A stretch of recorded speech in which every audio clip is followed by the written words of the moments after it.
ukkaamsuudhaaf barbaadanii garuu hin taane toora feesbuukiin yuutuubiin kan isiniif dabartu sagantaa gingilchaati. Gingilchaan keenya irraa marsaa 85ffaadha. Sagantaa guyyaa irraa qabatee kan isiniif dhiyaate jirnaaltichi keessan kun qaxaleen Habtaamuu Lamuuti. Kanneen sagantaa keenyaaf haaraa taatan yuutuub chaanaalii keenya sabskiraayib, laayik, sheer gochuun haga xumura sagantaa keenyaatti nu waliin turaan afeerraa keenya. Akkasumas ergaan keenya kun yoo isinitti tolte warraa barattan warraa hubattan hiriyoota keessan biraan ga'uu hin dagatinaa isiniin jenna. Haga xumura sagantaa keenyaatti nu waliin turaa.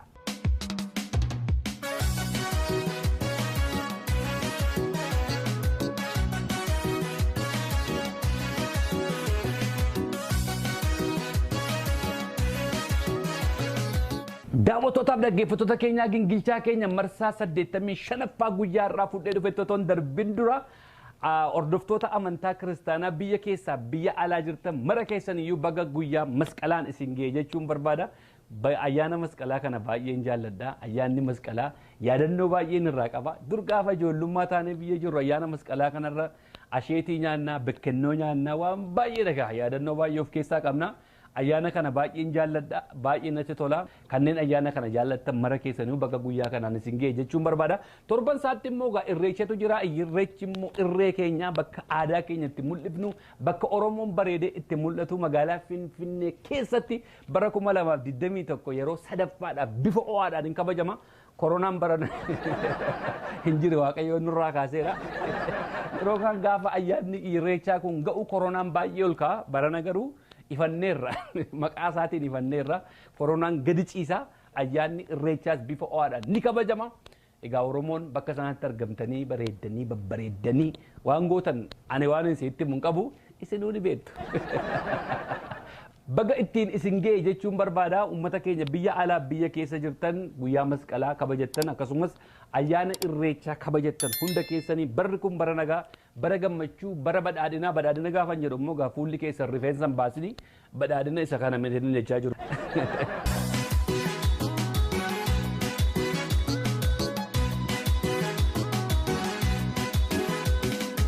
daawwattootaaf dhaggeeffattoota keenya gingilchaan keenya marsaa 85ffaan guyyaa irraa fudhadhee isiniif dhufee 84ffaa torban darbe isiniif dhiyeesse wajjin wal fakkaatti. Torban darbe waa'ee ajajaa waraana bilisummaa Oromoo dirree kibbaa duraanii kan turan obbo Gollichaa Dhengeerraan waa haasa'aa ture. Torban darbe gaafan haasa'u waan isaan waggaa darbe haasa'aniif waggaa baranaa yeroo amma biyyatti galan haasa'an kanan wal cinaa qabee isiniif dhiyeessee ture.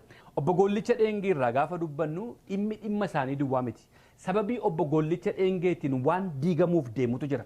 Sababii obbo Gollichaa Dhengeetiin waan badutu jira. Sababii obbo Gollichaa Dhengeetiin waan qubatti qabamutu jira. Waan kanarraa haasofna. Yeroon waa'ee isaaniirraa har'as gadi ba'ee haasa'u nama qabsoo Oromoo keessatti aarsaa guddaa kaffalee as ga'eef disrespectii gochuudhaaf otoo hin taane na biratti namni guyyaa tokko Oromoodhaaf agabuu bulee, na biratti namni guyyaa tokko naaf sibiila baatee, na biratti namni uummata kanaaf guyyaa tokko illee hataatu beela'ee, na biratti namni uummata kanaaf guyyaa tokko illee hataatu hidhame kabajaa guddaa qaba. Ulfina guddaan qabaaf. Jaalle Gollichaa Dhengeerraa gaafan haasa'u Jaalle Gollichaa Dhengee seenaa isaanii hadheessuu, seenaa isaanii xureessuu, isaaniin gadi qabuudhaaf otoo hin taane isaaniin qabatamee waan diigamuuf deemutu jira. Sababii isaaniitiin wanti qabsoo Oromoo keessatti yeroo baay'ee qabsoo Oromoo akka inni quucaru nu gochisiise, qabsoon keenya akka bilisummaa hin argannu nu gochisiise, hicitii jiru baay'ee hundumaa waan qabsoo keessa jiru yeroo hedduudhaaf maal jenna seenaadhaaf dhiibnee dabarraa. Yoo dubbanne uummata kanatu diigama, yoo dubbanne qabsoo kanatu dudduubatti hafaa jedhanii waan baay'ee dhokataa ture. Har'a garuu bara 2021 kana keessa gadi baafnee irraa haasofna. Maaliif dhukkuba fanxoo dhossaan hin fayyisu jedha Oromoon. Dhukkuba tokko yoo qabaatan dhukkuba kana dhossanii yoo kaa'anii fayyuu hin danda'an. Dhukkubichaan du'u dhukkuba kana gadi baasanii irraa dubbachuutu nu baasu.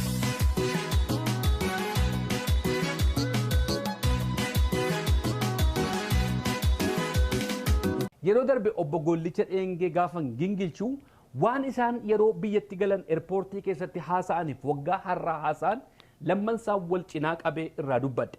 Har'a garuu wanti irraa dubbadhu gaaffiif deebii isaan OBN wajjin guyyaa 3 darban kana keessa godhan irraan waa dubbachuu barbaada. Sagantaa koo yeroo darbee keessatti dhumarratti dhaamsa tokko dhaameef hin ture obbo Gollichaa Dhengeetiif. Dhaamsi koo yeroo darbee akkas jedha. Jaalle Gollichaan aarsaa qabsoo Oromoo keessatti dadhabdeef wareegama qabsoo Oromoo keessatti kaffalte hundumaaf galata guddaa qabda. Garuu kana booddee miidiyaalee baay'eetu dhufa. Gaaffiif deebisi gochuudhaaf deemu. Jaallan waliin qabsaa'aa turte irratti dhagaan darbatin. Akka obboleessaatti kanuman siin jedha. Waan kaleessa keessa turte hin xiqqeessin. Waan kaleessatti dadhabdeetti bishaan hin naqin. Kaleessatti dadhabdeetti aarsaatti kaffalteetta. Biyyatti galuu kee otoo hin taane kana booda waan gootu akka gaariitti ilaalladhu. Ijoollee guddisteetti dhagaan darbatin. Ijoollee leenjisteetti dhagaan darbatin siin jedha akka obboleessa Oromoo tokkotti. Obbo Gollicha Dheengeetiin kanan jedheeni ture. An akka obboleessa tokkotti waanan si gorsu biyyatti galuu keerraa rakkoo tokko hin qabaadhu. Hundi keenyan galla gurguddaa baay'eetu gale. Galuudhaafis hin deemna. Akkuma kana gaafa nuffitu akkuma kana gaafa dadhabdu harka laachuu booma jiruudha. Harka laachuu keerraa rakkoo tokko hin qabaadhu. Biyyatti galuu keerraa rakkoo tokko hin qabaadhu. Waggaa 28 umurii dargaggeessa tokkotu bosona turte. Jaallan baay'eetu si biraa wareegame. Jaallan baay'ees immoo horteetta. Ijoollee baay'ee leenjisteetta. Qabsoo bilisummaa Oromoo bara arrabni meeqa irratti geggeeffamaa ture sana keessa ciniinfattee qabsoo kana asiin geesseetta. Aarsaa ati qabsoo kana keessatti kaffalteef galataaf ulfina guddaan sii qaba. Garuu kana booda biyyatti galuu keerraan sababeeffatanii harka keetiin abidda qabachuudhaaf jaallan waliin turtetti si buusuudhaaf maqaa keetiin maqaa waraana bilisummaa Oromoo hadheessuudhaaf gaaffii adda addaatu siif dhiyaata. Interviyuu adda addaa siif dhiyaata. Akka obboleessa tokkotti waanan si gorsu miidiyaa kana booda dhufu irratti jaallan waliin turte irratti dhagaan darbatin. Waan kaleessa hojjettetti bishaan hin naqin jedheen dhaamsa dabarseef. Kana gaafan jedhu ati gadi baatee yoo haasofte gingilchaan waa'ee keerraas haasa'uu hin dhiisu jechuukooti. Maaliif dhugaarra dhaabbadheen dubbadha? Har'a gaafan dhugaa waraana bilisummaa Oromootiif dubbadhu kaleessas gaafan dubbachaa ture dhugaa uummataa, dhugaa sabaa, dhugaa waraanaa, dhugaa namoota qabsoorra jiranii kan hin dubbadhuu fi namoota sanatu naaf dubbadhu jedhee miti. Kaleessa gaafa jaalle Gollichi Dheengee ajajaa waraana bilisummaa Oromoo dirree kibbaa ture waa'ee isaanii irraa waan babbareedaa haasa'an ture. Jaalle Gollichi Dheengee naaf haasa'e jedhee na gaafatee miti. Har'as gaafan waa'ee waraana bilisummaa Oromoo irraa haasa'u jaalle marroo dhaqinaa dubbadhu jedhee na gaafatee miti. An jaalle marroo baran Dr. Abiyyi faa obbo Lammaa faa deeggaruun dubbisaa ture. Ergan waa'ee isaanii gaarummaa haasa'aa jiraadhe ani isaaniin eenyuun iyyuu hin dubbisu. Eenyuufis hin ergamu. Dhugaa gubbaa dhaabbadheen waa'ee haqaa dubbadha. Maaliif waan har'a dubbadhu ergamee dubbadha toon taane itti gaafatamummaa seenaa jala qabsoo keenya keessatti waan baay'ee dhossuun dudduubatti nu deebise. Waa'ee namaa haasa'uurraa hin saalfanna. Gadi baasnee dhoosnee hin dubbannu. Kanaafitu qabsoon keenya dudduubatti deebi'e waan jedhuufin gadi ba'ee haasa'a. Har'a gaafan gaarummaa waraana bilisummaa Oromoo haasa'u gaafa isaan badii bal'eessutti ka'anis immoo akkasuman irraa haasa'a. Akkuman waa'ee mootummaa irraa haasa'u. Akkuman waa'ee warra aangoorra jiran haasa'u gaafa isin shira dubbachuutti kaatan, gaafa isin shira qaxuutti kaatan, gaafa isin shira dalduutti kaatan waa'ee keessan irraa nan dubbadha. Kanaaf har'a gaafanii gaaffiif deebii jaalle Gollichi Dheengee dubbate irratti dhaabbadhee isaaniin gingilchuu jaalle Gollichi Dheengee kana dheengaddas na ergatanii hin beekanii har'as namni na ergatu hin jiru. Kanaaf akka gaariitti naaf bara.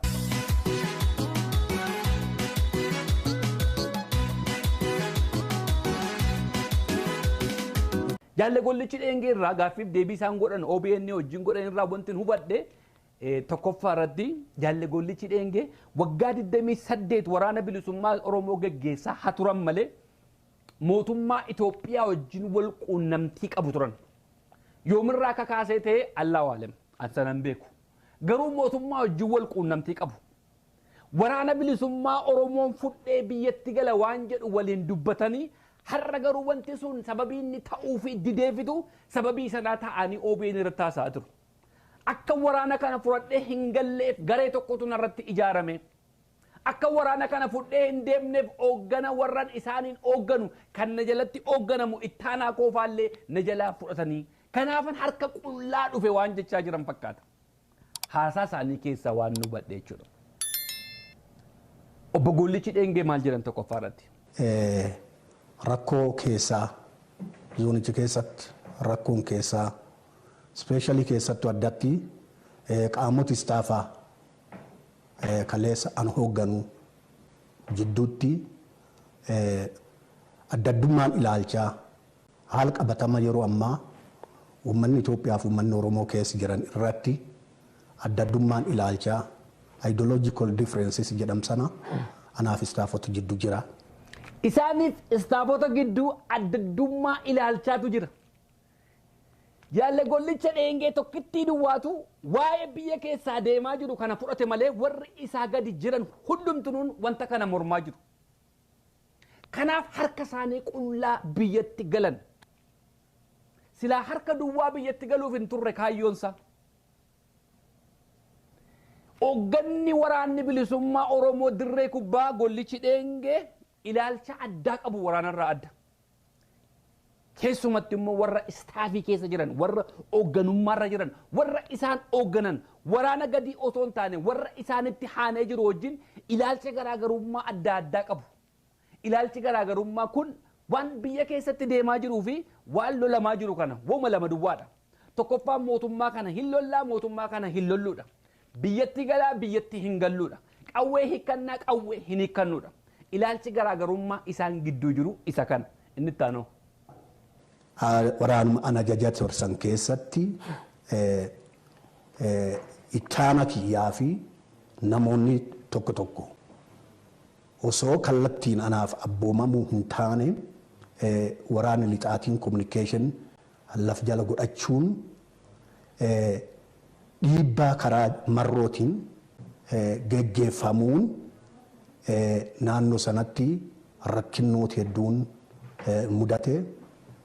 Akkasumas nageenyis dhabame yaaliin karaa nagayaa galuu jennee yaadaa turre haalli galuu sun karaa warroota harka lafa jalaa na jalatti gurmeessanii bificcitaa waan hoogganni na jalatti gurmeesseen.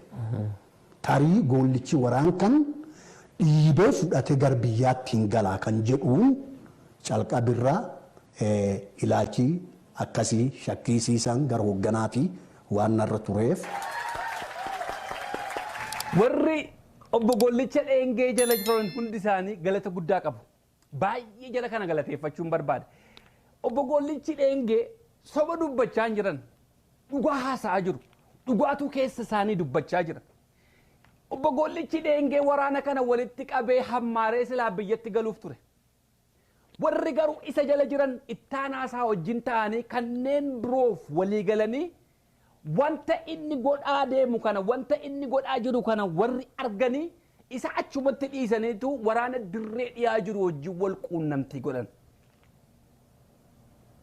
Ammam ijoolleen baranaa ismaartii akka isaan ta'an. Itti aanaan obbo Gollicha dheengee hammam nama ismaartii akka inni ta'e, hammam nama bishaataa akka inni ta'e. Hoogganni isaa akka inni mootummaa wajjin wal quunnamaa jiru baree, hoogganni isaa akka inni harka lafa jalaatiin waraana kana fudhatee galu baree, isa achumatti dhiiseetu harka lafa jalaatiin waraana dirree dhiyaa wajjin wal quunnamtii jalqaban. Silaa qawwee uummanni Oromoo biyya alaa kana keessatti lafa qulqulleessinee kiliiningii goonee waardiyyaa eegee dubartiin sabbata seerraa hiitee horii laattee qawwee bitte kan hundumaa obbo Gollichi dheengee walitti qabee fuudhee dhaqee biltsiginnaatti kennuuf ture. Qawwichi immoo asii fi Tigraayin lolla jedhamee deema Gondariif Gojjam keessatti hafaa jechuudha. Oromoon harka duwwaa ta'a. Qawwee Oromoo meeqatu hiikkachiisamuuf deeme. Oromoon yeroo ammaa waraanni isheen qabdu akka Oromootti Oromoon loltuu isheen qabdu waraana bilisummaa Oromooti. It doesn't matter what akka Oromootti waraanuutti qabdu. Waraana kana hiisisuuf ture. Waraana kana harka kennisiisuuf ture. Waraana kana fuudhee galuuf ture. Waraana kana qullaa gochuuf ture. Waan uummanni Oromoo dhumti kibbaa umurii isaa waggaa 20 meeqa itti aarsaa ta'e waan afaan kaaturraa afaan kaa'ee waraana kana tajaajilatee asiin ga'ate. Warra daangaa cabsee itti dhufaa ture kan irraa eegaa ture qawwee Oromoo kana qawwee waraana bilisummaa Oromoo walitti guuree dhaqee biltsiginnaatti kennuuf ture. Garuu hogganoonni jaalle Gollicha jala jiran ijoolleen qaroon bishaatoon sun waan tokko hin goone, waan tokko hin goone, hin ajjeefne, hin hiine isa achumatti dhiisanii harka lafa jalaatiin wal ijaaran. hammam waraanni bilisummaa Oromoo garraamii akka ta'e ilaala. Ammatu wanti kun TPLF keessatti yookiis immoo biltsiginnaa keessatti ta'e yookiis iddoo biraatti ta'e yeroodhuma sanatu ajjeesu turan. Garuu Oromoon Oromoo ajjeesuurraa akka inni wal qusatu kan irratti bartu. Akka jaalle gollichi mootummaatti galuuf deemu ni beeku. Akka jaalle gollichi waraana kana fuudhee deemuuf deemu ni beeku. Isachumatti dhiisanii jalaa wal ijaarratan. Wayyoo kana gina waraanni. Waraanni kinoo kana. Ittaanaan isaa kun eenyudha? Obbo Gammachuudha laata maaloo? Badhaafamuudhuma qabu. Oromoo biratti badhaasa guddaatu isaaniif mala. Waan tokko hin goone jaalle gollichi laa kinoo qabee dhadhaan guute fakkaata. Calalaqqisaa isaa kana mootummaatti kennan. Dhugaa nama daggalaa dhufe hin fakkaatu bareedaadhuma kana fuudhanii itti kennan.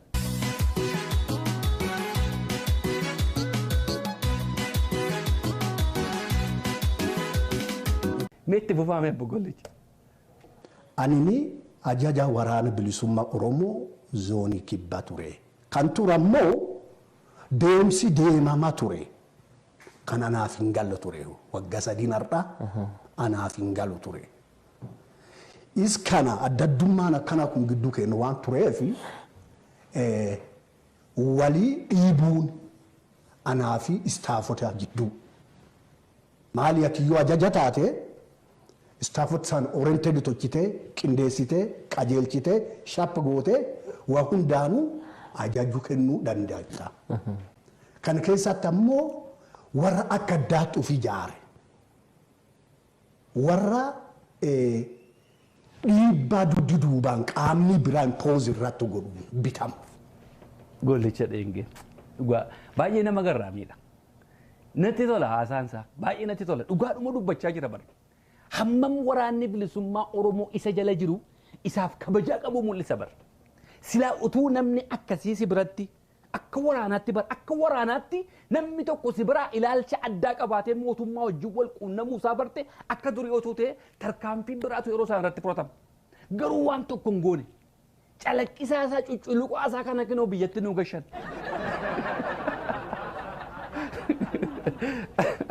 Ayi wabo nuuf jiraadhaa dhugaa Waaqayyo. Waboon aangoodhaaf illee waliin ajjeesan bara. Mootummaa keessatti utuu wanta akkasiitu taate yeroo sana mana hidhaa buusanii yookaan immoo abalu shareeta ajjeese jedhanii karaa irratti ajjeesanii waan biraa godhanii irra darbu turan. Garuu hammam ijoolleen kun jaalle gollicha dheengee akka isaan jaallatan Oromoodhaaf kabajaa akka isaan qaban irratti agarta bara. Ilaalchi adda addummaa waan fedhe nu gidduu haa jiraatu malee jaalla keenya jedhanii dhumatu kabajaadhaan aangoo irra geggeessanii yeroo inni biyyatti galu kanas wallaalanii miti. Lafanni jiru wallaalanii miti. Arguu dadhabanii miti. Gollichi waraan kan karaa nagaa fuudhee biyyatti hin galu yaadu jedhu shakkiin irra waan qabuuf warri biraa na duubatti ijaaranii istaafota the killing squads gartuu ajjeechaa gartuu ukkaamsu zoonii kibbaa san keessatti waggaa 3 irraa yaaliin ajjeechaa 5 irratti raawwatame. Obbo Gollichi dheengee dhugaa Waaqayyoo natti tole baay'isa deddeebi'ee dhaggeeffachuu yeroo beekan dhaggeeffadhe haasaansaa haasaa dhugaa waraana bilisummaa Oromoo baasaa jira.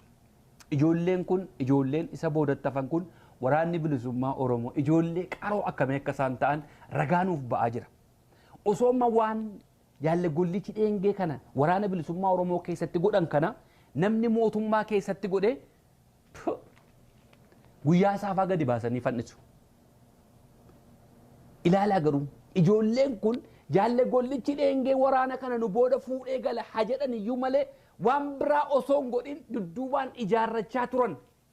Nama kana garuu akkasumatti dhiisan. Ajjeechaan yeroo 5 ol narratti raawwachuudhaaf ture inni isaan jedhan kun jaalle Gollichi dheengee gaafa biyyatti galan tokko waraana tokkitti fudhatanii hin galle. Kilaashii tokko fudhatanii hin galle. Harka qullaa galan. Mee isa ajjeechaan yeroo 5 irratti yaalame kana maaltu irraa dhoowwe? Amma dhuguma ijoolleen kun jaalle Gollicha dheengee ajjeesuu tarkaanfii addaa irratti fudhachuu otoo barbaadanii wanti isaan dhowwu mee maaltu jira? Erga namoota biraa ajjeesu ta'e erga namoota biraa waan biraa godhu ta'e maaliif jaalle Gollicha dheengee ajjeesuu irraa dudduubatti hafan? Hin jiru jechuudha.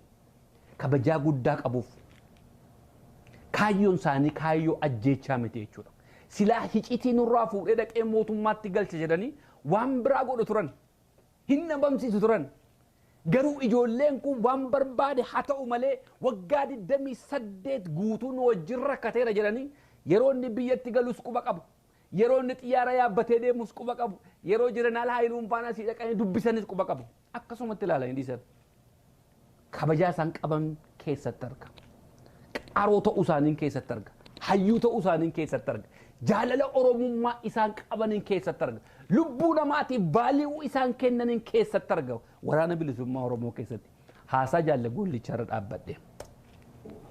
Gollichi waraan kana qabatee galaan jedhanii canqaabumayyuu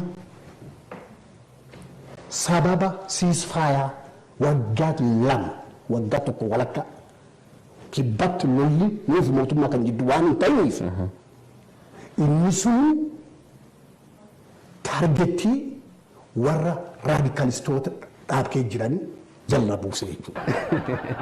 Waggaa 2 waggaa tokkoof walakkaa jaalle Gollichi dhengee yeroo ajajaa turanii mootummaa wajjin wal lolaan turre maaliif kaayyoonsaa waraana kana fuudhanii mootummaatti galuu ture. Silaamee ilaalamee cabiinsa akkamii akka nurra ga'u. Mee ijoolleen kun waan isaan nu oolchan mee ilaala. Sila akkuma dheengadda yeroo lichoon bukuraa waraana hammana fuudhee deemu kana mataa gadi qabanne sila har'a Oromoon mataa gadi qabata ture. Hamilee Oromoo dhaamu mee ilaala. Waraanni Oromoon biyya alaa kana keessaa Oromoon biyya keessaa waggaa meeqatti dadhabee waraana qawwee hidhachiisee waan qaburraa gudunfee afaan ka'aa ture kuni qawwee guurratanii gaafa isaan galan biyyatti immoo isa galan karaa nagaa jiraatu miti waanuma kanaan dura isaan mudataa ture immoo ilaala. Bakka isaallee injifamaa turanitti summii kennameef ilaala. Salphina Oromoo irra ga'uudhaaf deemu kana kan hambise waraana bilisummaa Oromoo warra jaalle Gollichaa dhengee bira hafanidha. Sila har'a mataa gadi buufnee deemna. Sila har'a nuuf guyyaa gaddaa ture. Guyyaa gaddaa kana kan nu oolche waraana bilisummaa Oromoo kanneen jaalle Gollicha dhengee jalatti ajajamaa turanidha. Gaddi biraas akka hin dhufneef nama kana kabajaadhaan geggeessan. Nama kana waan barbaadan gochuu danda'u ture akka ijaaramaniin. Akka jaalle Gollicha dhengee dhiisanii na jalatti ittaanaa koo ta'ee ijaaraman jedhan kanaani sila waan barbaadan irraan godhuu danda'u turan. Osoo afuurri isaanii tokko hin dhaga'amin bakka barbaadan itti puusuu danda'u turan. Garuu kan hundumaan goone. Kana hundumaan goone. Lafaa keen isin galateeffadha. Waraanni bilisummaa Oromoo naannoo kibbaa keessa jirtan. Isin dhuguma hayyuudha. Isin dhuguma sabboontota. Isin dhuguma qaroodha. Haala kanatti hooggana keessan durii gaafa hin dadhabu nagaadhaan geggeessuun keessan. Usuu waan tokko hin godhin. Cucululuqaa bareedaa kana nuu ergitan biyya. Salphina keessaa nu hambistan. Salphina nu ooshitan. Ulfaadhaa. Horaa bulaa. Akka yaadame hin taane. Mootummaan waan ta'e kanarraa gammachuun qabu. Akkaataa itti Gollicha dhengee simatan iyyuu akkaataa kanaan durarraa adda ture. Durii akkuma beekamu waan shakorkota wayii fuudhanii mormatti nama kaa'u turan kidoo. Amma Gollichi dhengee hanga namtitti nama arrabsitu kan amma Angaasaan Ibrahim akka kanatti taayee faatiin kabajamtee abaaboon mormatti kaa'amee harkatti kennameef illee ammana abaaboon tokko laatamneef. Namni kabajaa qabu akkasittiin kabajaa isaa gadi buusa. Biraanee faalaala diisii irraa gaafa galtu mormatti kaa'aniiti simatu. Namoota baay'ee simatu mormatti waa kaa'anii abaaboo kennaniifi obbo Gollichi dhengee waan tokko hin jiru. Mormatti isin keenya gammachuu irraan qaban. Maaliif kanan turre kaayyoonsaa? Waraana fudhatee akka galu ture hin taane malee. Baga Waaqayyoon salphina nooshite. Silaa har'an gaddina turre. Gadda keessaa nu baaste. Waraanni bilisummaa Oromoo walii galee karaan amma deemaa jirru kun nu ga'a. Karaa nagaa qabsoofna jedhee onni walii galee waan tokko rakkoo irraan qabnu. Bosonuma taa'uu qabu ani biyya Kanaadaa taa'ee xiyyaa fi waan jedhu hin qaban. Isa akka kana shirri dalagamee keessaa luqqisanii namni tokko waraana fudhatee akka galu godhamee waan adda addaatiin goomsaa deeman kanatu marrummaan nu guba.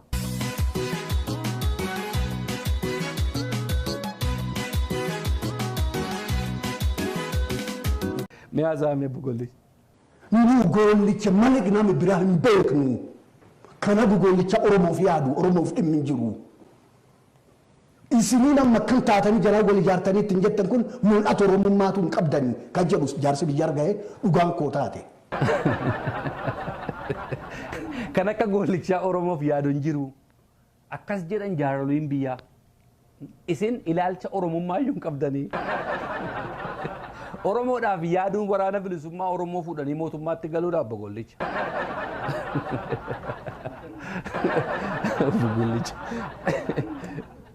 Karaa nagaa filadhaa kana booda wal waraanuun hin ta'u biyyi kiyyu waliin ta'ee diini biyyi kanaa waan danda'uun raayyaa biyyi kanaa hawaasa bal'aa biyyi kanaa waliin jiraanne wal faan waraana gareelee biyyi kan waraanan kan ofirra baafne yeroo yaad jedhe qaba kanatti ammoo gollichi akkas ta'e jechuun hankunnaaf waan na sodaachisus hin qabu. Jaalle gollichi dheengee waggaa 3 darbe kana ilaalchi kiyya adda ture. Waraana bilisummaa Oromoo fuudhee biyyatti nurraa gala waan jedhanii fi inni ana jalatti hoogganamu hundi isaanii ittaanaan koollee harka lafa jalaatiin na jalatti ijaaramaa turanii waraana dirree dhiyaa jiru wajjin wal quunnamtii godhatanii. Sababiin isaas immoo gollichi waraana kana nurraa fuudhee biyyatti gala waan jedhaniifi ani immoo karaa nagaan filadhee kana booda lola hin barbaadu karaa nagaan galee qabsaa'uu barbaade ergan jedhee waggaa 3 darban kana keessan tureeran. Garuu kan naaf hin galle waggaa 3 kana guutuu maal eegaa turan erga waan kana barbaadanii erga karaa nagaa galanii qabsaa'uu barbaadanii waggaa 3 kana maaliif ta'an wal quunnamtii akka isaan obbo Waaqoo Kanneefaati wajjin qabaachaa turanii dhageenyeerra. Obbo Waaqoo Kanneetu yaada kana jijjiirsise namni kun duraan waraana bilisummaa Oromoo wajjin hafe yaada galuu sin qabu ture gaaffiif deebii baay'ee godhaniiru kan dhaggeeffachaa ture. Erga gaafa obbo Waaqoo Faatii wajjin wal quunnamtii godhanii obbo Waaqoo Faan immoo warra abaa'oo bilchiginnaa kana wajjin tokko ta'ee sana keessa jiru wanta ta'eef akka inni karaa nagaa galuuf irratti hojjetamaa ture. Amma gaan wanti taargeettii godhame yeroo kanatti akka isaan biyyatti galan godhame waa'ee waraanni bilisummaa Oromoo TDF wajjin walii galee wajjin wal qabsiisuu barbaadu. Rakkoo waggaa 3 turetu isa ammaa wajjin wal qabsiisu akka jiran dubbatan. Ani kanaan isan bira deemu dafee murteesseef yeroo juuntaa waliin hojjanna marroon faan jedhe gammachuu abbooyyee faan jedhan istaafonni sun jedhan.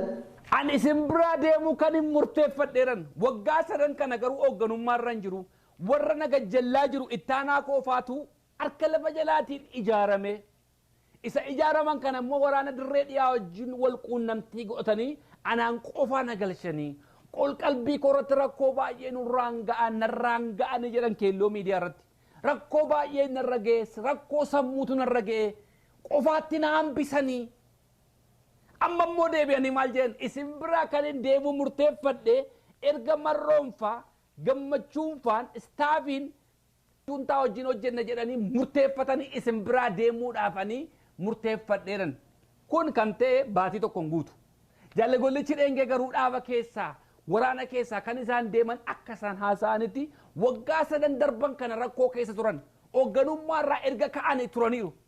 Garuu isin biraa kan hin deemu murteeffadhe amma kanaaf barbaadaman waraanni bilisummaa Oromoo isanni TDF wajjin walii gale kana wajjin wal qabsiisanii waraanni kun diigamaa jira olola ittiin jedhuufitu yeroo kana keessa obbo Gollicha Dheengee biyyatti waammatan. Mootummaan kana duwwaadhaaf barbaade. Duraani obbo Gollichi Dheengee waraana guutuu fuudhee karaa nagaa akka inni galuufitu harka lafa jalaan irratti hojjetamaa ture. Ijoolleen garuu hin dammaqe. Waraanni garuu hin dammaqe. Dammaqee kana maal godhe?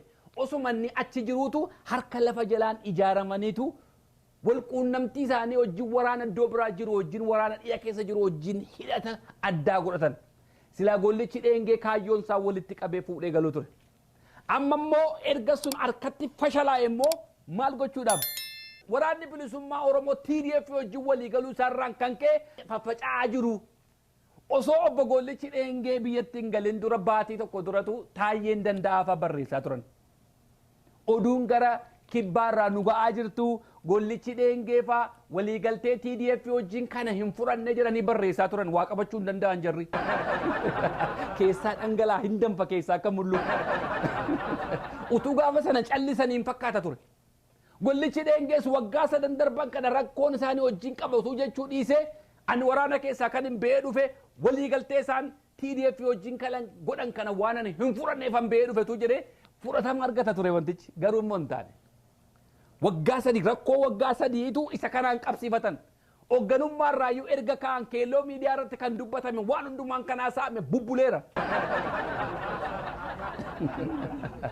Warri sunis waa qabachuu waan hin dandeenyeef yeroo baay'ee gaafa waacaa jedhani walitti himu waan ta'eef hangaasaan gadi ba'ee nu lafan lafa.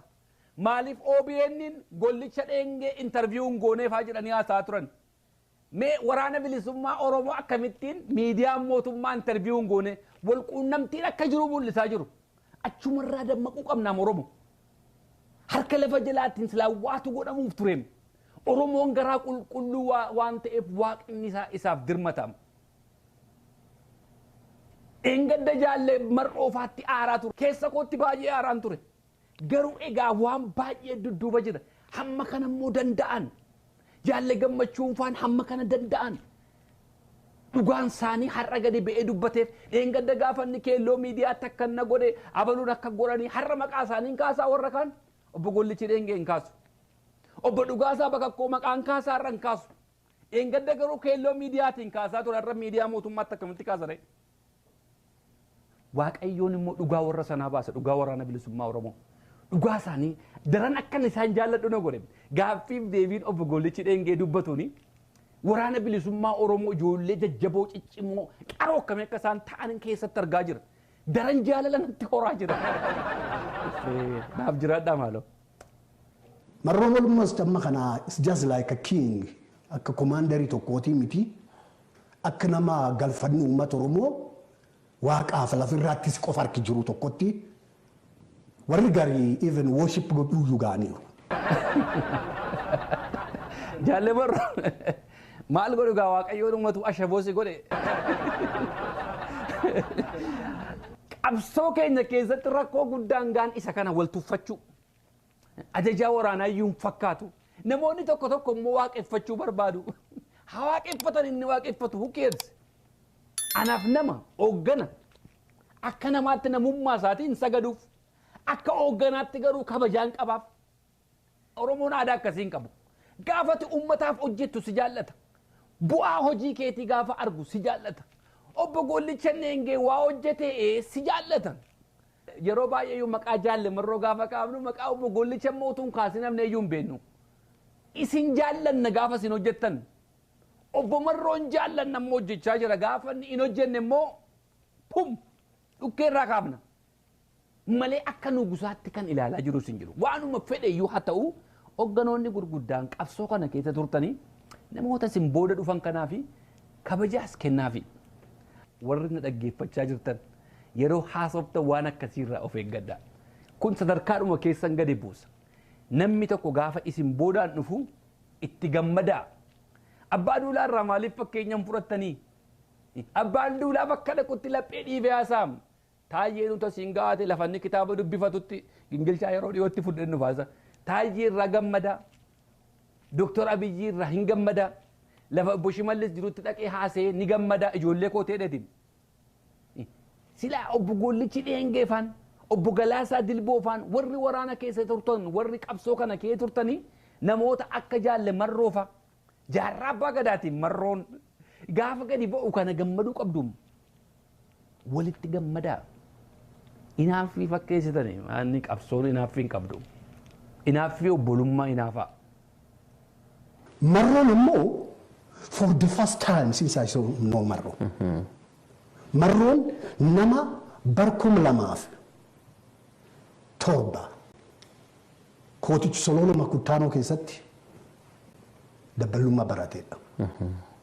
Yoo dogoggoruu baadhee 4 kiiloo ta'u 5 kiiloodha bahee jeequmsa barattoonni kaasanii suspended ta'e mana iskuulaa irraa uggurame bahee jechuudha. Maal jechuudha kun? Obbo Taayyeefis hin taane wantattiin mana barumsaa keessatti jeequmsa kaasan isin jettu sun jeequmsa hin kaanne mirga Oromootiif falmatan. Mirga Oromootiif falmachuun jeequmsa kaasuu nama hin jechisiisu. Qabsaa'aa bilisummaa Oromoo tokkorraa waan akkasii dhaga'uun baay'ee nama qaanfachiisa. Ijoolleen kun mirga Oromootiif falman mana barumsa sana keessa callisanii barachuu dadhabanii miti. Moo kashalabbee ta'anii kan jeequmsa kaasan. Yeroo sana obbo Taayyeen waliin turan waan ta'eef maal jechuudhaas hin jedhani. Obbo Taayyeen mana hidhaa galanii jaalle marroon immoo waraana bilisummaa Oromootti dabale. Bara 2007 har'a immoo waggaa 2021 waggaa kudha afur kana keessatti baay'ee bishaachuu danda'a. Haala kanaan waliin xiqqeessina. Haala kanaan waliin xiqqeessina. Gingilchaan jiraachuusaa bara.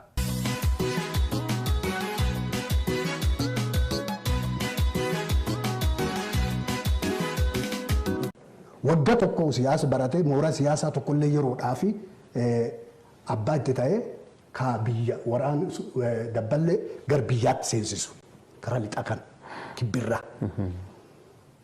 xiqqoo hojjetee turtii waggaa tokkoo fi walakkaa booddee gar biyya Ugaandaatti Hajaja Jaal Daawudiitiin gar biyya Ugaandaatti bobbaafame. Maaliif laf jalatti guddisa turan gara military leadership akka inni deemu calqabumirraa guddisa turan jechuudha. Gara Ugaandaa dhaqee achittis barate. Obbo Daawwid Ibsaa horaa bulaa Waaqayyoo isin haa eebbisu bakkuma jirtanitti. Nama akka jaalle marroo kana edaa isintu fuuldura ba'ee nuu guddise. Military leadershipidhaaf hin ta'a jettanii ol guddisuudhaaf gara Ugaandaatti ergitanii nama kana guddistanii akka kanatti akka inni dhufee qabsoo Oromoo galmaan ga'uuf qabsaa'u nama akkasii nuu kennuu keessaniif galataaf ulfina guddaa isiniif qabna. Yeroo baay'ee maaliif addi bilisummaa Oromoo namni guddifate eessa jira jedhee yeroo baay'een sammuu dhukkubaa ture kunoo edaa obbo Gollichi Dheengee dhugaa keessan nuuf ba'e. Nama akkasii nuuf kennuu keessaniif galatooma. Horaa bulaa.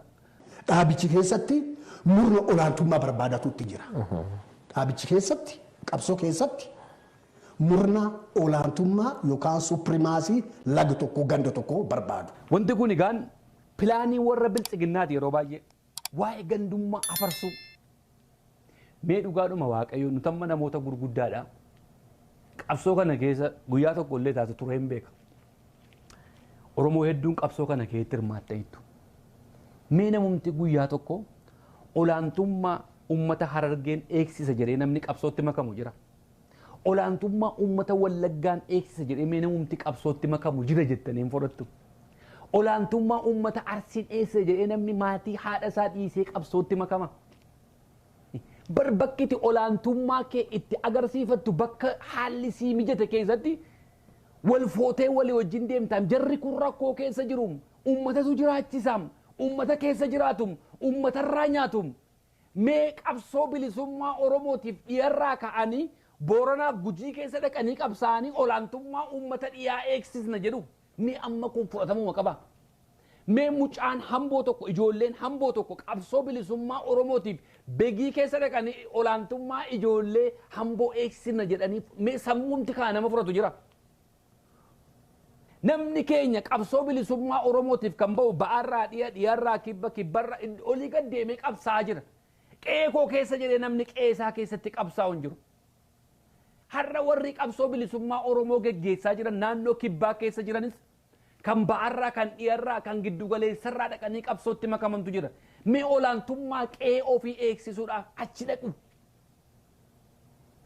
Oromoon akka Oromootti gabroomne olaantummaa qe'ee olaantummaa gandaa olaantummaa bishaanii inni jedhamu kun maan eessumaa ba'e. Waan kanaan Oromoo afaan faajjessu kun egaan hoomorkii warra bilchiginnaa yeroo baay'ee nuu kennanidha. Waanuma fudhatama hin qabne amma warra aangoo qabatee biyya geggeessu keessa ta'e haala mijataa keessa jiru olaantummaa ijoollee tokkoo barbaanna jedhanii aangoo walii kennuun waama jirudha. Qabsoo bilisummaa Oromoo keessa garuu lafa harka uummataarraa nyaattu, lafa harka uummataarraa dhuddu, lafa uummata keessa jiraattu, lafa jaallan jettee waliin caakkaa keessa bultu, lafa jaallan waliin jettee waan argatte waliin nyaattee agabuu waliin bultu olaantummaa qe'ee tokkoon eegsise jettee qabsootti makamtaa maaliif afaan wal faajjeessina. Eenyutu dhaqiiti olaantummaa qe'ee kootii naa eegsisi jedhee ergatee. Mee waraana isa kamitu uummanni dhaqiiti olaantummaa qe'ee kootii tuulamni ergate, Macci isa kamiin ergate, Arsiin isa kamiin ergate, Booranni isa kamiin ergate, Gujiin isa kamiin ergate. Eenyuun dhaqiiti olaantummaa koonaa kabaji jedhee ergate. Oromoon bilisoomsaaf dhaqama. Maaliif waan rakkoo ofii keenyaa dadhabiinsa ofii keenyaaf innee akka waan Oromoon addaan baba'ee jirutti qabsoo keessatti wal diigaa jirutti fakkeessuun baay'ee nama qaanfachiisa.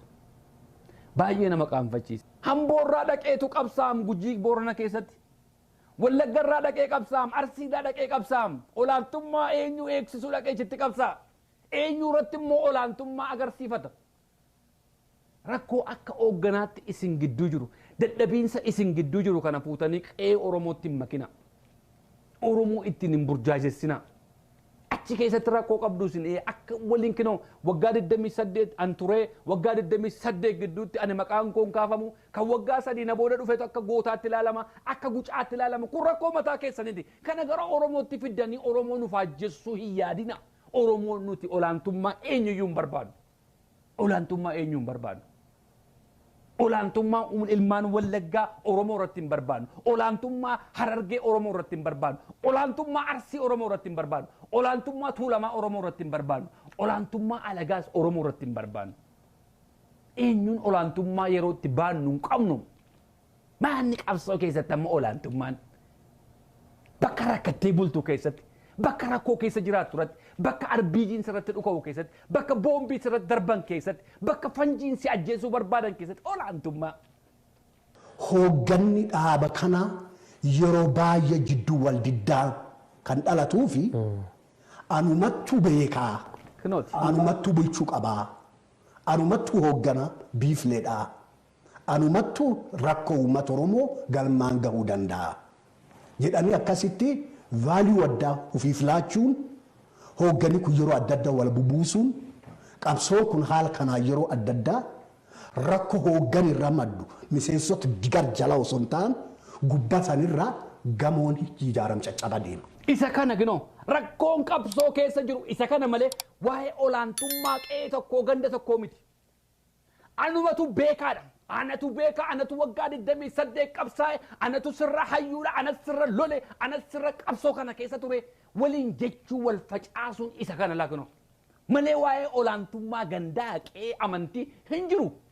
Waraana keessa tureeranis guyyaa tokko yoo taatu inni kun ni jira warra hoogganotaa bira kana jira hunda keessanirraa warra amma biyyatti galtanii keessumatti immoo OBN irratti dhaxxanii haasoftanii kana isin keessatti agarra. Ana duwwaatu beekaa. Abaluun cubbamaadha. Inni kaan dhufee qaacaa arrabsa, inni kaan dhufee shanee arrabsa, inni kaan dhufee jijjiiramarra akkuma kana wal arrabsaa ooltu. Kun rakkoo mataa keessan qabdan warri hoogganarra turtan walii obsuulleen dadhabdan namoota akkasiitu nu gaggeessaa ture jedheen qaanfadhal tokko tokko. Na qaanfachiisa. Qabsaa'ota gurguddaa kana gaafan argu jaalle abaluu jedhee isa miilla isaanitti kufaa warra waardiyaa ta'ee eegee ture faatu jira warra kanaaf hin qaanfadha. Nama akkasiin eegaa tureedhe na qaanfachiistan. Oromoo qaanfachiistan nu saalfachiistan. Maleessaa waa'een gandaa hin jiru isin keessa. Maal adda bilisummaa Oromoo keessatti warri jalqaba wal lole eenyudha? Jabana jaarraa faadhiisaa jabana keenya keessa jabana nuti beennu keessa obbo Galaasaadhaaf obbo Leencoo waliin lollee olaantummaa ganda tokkoon ni jedhamu isa kam? Obbo Galaasaaf obbo Daawwit Ibsaa waliin lollee olaantummaa ganda tokkoon ni jedhamu isa kam? Kami? Warri qabsoodhuma kana keessatti baay'ee walitti fixaa ture ijoolleedhuma qe'ee tokkootiin. Maaliif? Kinoo isuma ammas hin dubbattan kanaaf. Malee fuunee ittiin gurgurachuudhaaf inoo shaqaxa biltsiginnaa kana gandummaa olaantummaa qe'ee tokko maanni olaantummaan qe'ee tokko olaantummaa kootiif qabsoo tootetiin qabsaa'in olaantummaa gandaan barbaadan. Akka Oromootti mirgi keenya nuu kabajamee sabaaf sablammii wajjin jiraachuu yoo Oromoon filates immoo biyyaan addaan ba'ee jiraachuu malee olaantummaa qe'ee tokko hin barbaadu. Olaantummaa gosa tokko hin barbaadu. Kana nan barsiifne adda bilisummaa Oromoo. Abaa'oo keessatti kan hin baranne har'a kan hin taa'ee iyyuu fi isa inni na barsiise kaayyoo isa ganamaa sanaaf taa'ee iyyaa jira. Olaantummaa eenyuyyuu hin barbaadu. Maanni olaantummaa ganda tokko olaantummaa qe'ee tokko nu nuffisiise. Mee qabsoon adda bilisummaa Oromoo erga jalqabee waggaa 40 oli. Isin immoo waggaa 28 keessa turtan warri waggaa 30 waggaa meeqa keessa tureetu jira. Qe'ee keessaniif wanta isin gootantu jira. Ganda keessaniif waan isin gootan jira. Ibsaa gashitaniituti. Ispaaltii gashitanii du'arraa hambistanii Oromoon akka Oromootti waliin du'aa jira. Oromoon akka Oromootti waliin hidhamaa jira. Oromoon akka Oromootti waliin ajjeefamaa jira. Har'a kinoo dhiya keessaa kibba keessaa ba'a keessaa Oromoon ajjeefamee gatamaa jira karaa irratti. Akka Oromootti du'aa jira. Akka Oromootti ajjeefamaa jira. shaqaxi inni biltsiginnaan booddara kana fiddeedha. Ijoollee iddoo akkasii dhufte ijoollee shane ijoollee maaliitti keessaa waraqaa eenyummaa nama laaltee ittiin nama ajjeessu ture isa kana gaannis hin fiddan. Kana fiddanii waraana keenya hamilee dha'uudhaafi akka Oromoon cinaan dhaabbannee fi waan akkasii kana facaastanii shaqaxa akkasii kana hin furannu. Ijoolleen amma jiran kun sanarra guddoodha. Biyya keessa ta'aniiti kunoo biyya Ameerikaa keessatti kan hooggana filatan.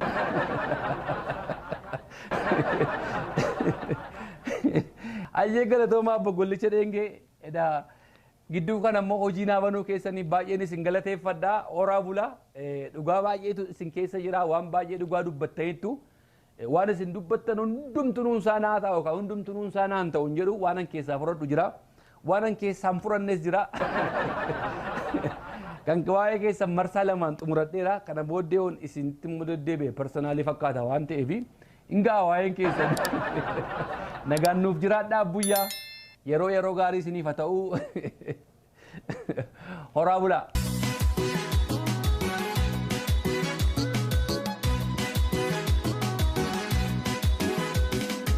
Daawwattoota dhaggeeffattoota keenyaa gingilchaa keenya marsaa 85ffaa guyyaa har'aa isiniif qabadhee jiru asuma irratti goolabne jirra. Sagantaa biraan haga walitti deebinutti torban gaarii isiniin jechaa kanneen YouTube chaanaalii keenyaaf haaraa taatan subscribe nu godhaa. Akkamittiin godhaa? Akkamittan godhaa nuun jiran obbo Taayyeen danda'a Gmail akkaawuntii bantanii Gmail akkaawuntii sanaan immoo YouTube banattanii achi keessaan dhattanii qaanqee shawuu gubbaa dhattanii subscribe nu gootu obbo Taayyee torban haga walitti deebinutti nagaan nuuf jiraadha.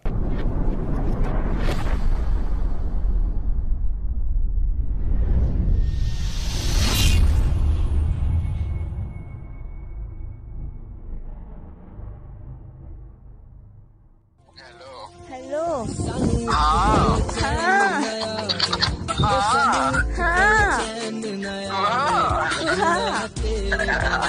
I love it.